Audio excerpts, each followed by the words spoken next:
Okay, so we're continuing with drawing the clamp, and what we're going to do next is we're going to rotate around here, and we're going to use the offset tool to drag into there and lift this part up.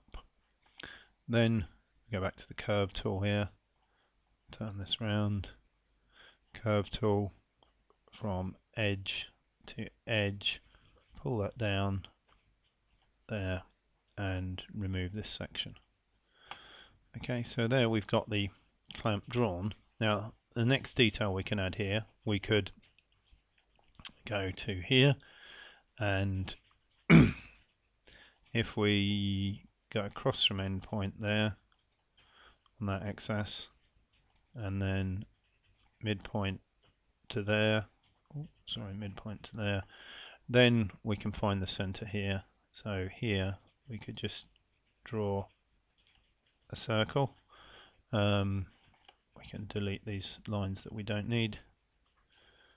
The most simple thing here would be to just pull this down for a hole.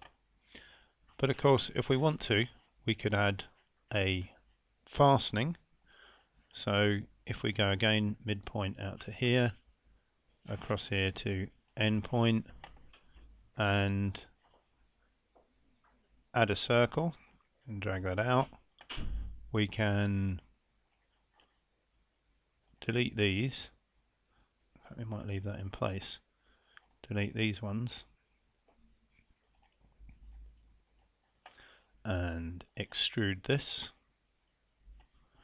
And if we're going to add a hex head bolt, we can go to view here, toolbar, and large tool set, and this gives us additional polygons.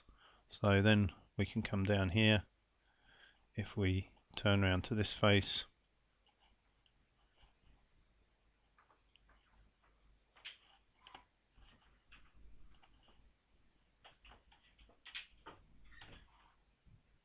there, pull that out and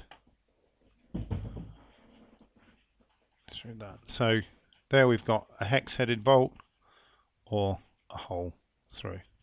So there's the second stage in drawing our clamp.